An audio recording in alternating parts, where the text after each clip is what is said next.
Stephen McCoy Housing Estates, 1979-1981, Cafe Wall books. And I wanted to show his work in the Cafe Wall collection. I don't know tons about this project. I do, however, have an insight into some of the methods he used to shoot it. I think he shot it on 35mm. I think he shot it on 5.4. I think there was an experiment with contrasted black and white imagery. There was experimentation with grey style, I would presume, with a filter on, a certain colour filter on to get an effect. There is also 5.4 colour and 5.4 black and white. So I think the concept of it was photographing newly developed landscapes and building projects going up around greenbelt, I presume, or going around new housing developments in cities and towns and countryside, wherever they may be. I think there was also a contrast between showing some of the landscape around it, whether it, and I'm not sure it's so much in this, but in terms of where it was situated in relation to what had been there before and what was there now. So there's a really complex study. One of the reasons I like Stephen's work is I love his design. I love his understanding of exposure. I love his use of detail to design. I like the contrast in this. I presume this is the 35mm. I may be wrong. I love the way he segments the shot up.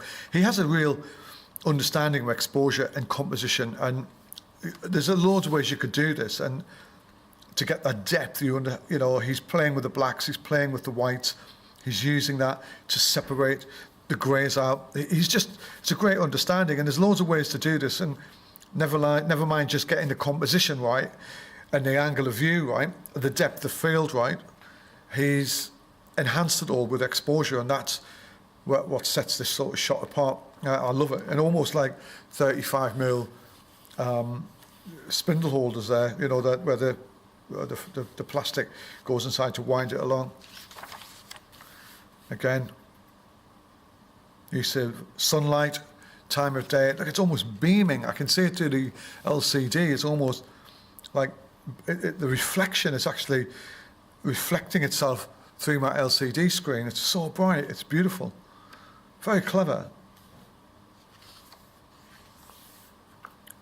Now this is a bit greyer. Now I wonder if this is the 35mm grey.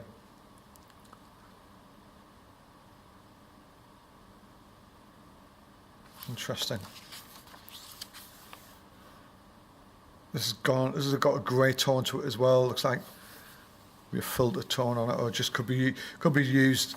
It could be the way he's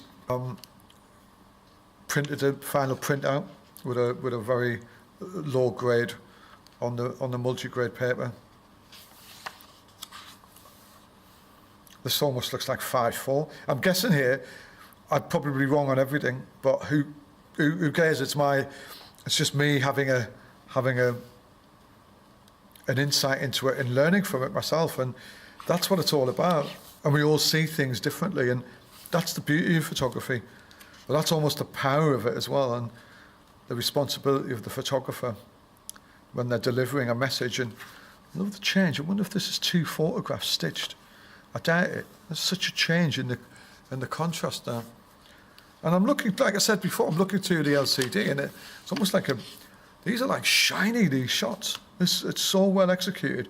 And hats off to CRB for the way they've produced this as well. It's really good. Wow, almost like Toy Town, isn't it? Let's come down a little bit on that. Gorgeous. I think that looks got to be 5.4. I may be wrong. The Barrett Estate, maybe, the new developments.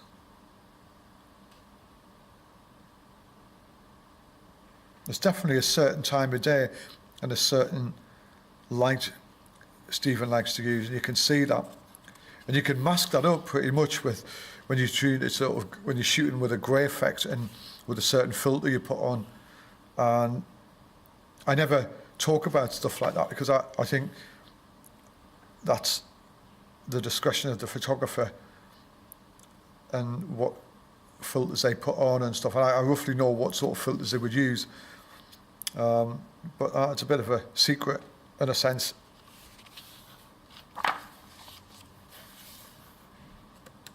Almost looks like infrared, doesn't it?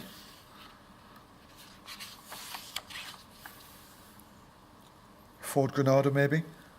I wouldn't even like to put a date on that. That 81, yeah, 80s. It just reminds me of the Sweeney.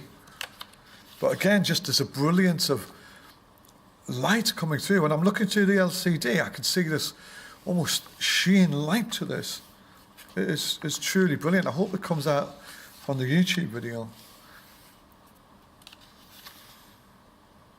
New space development.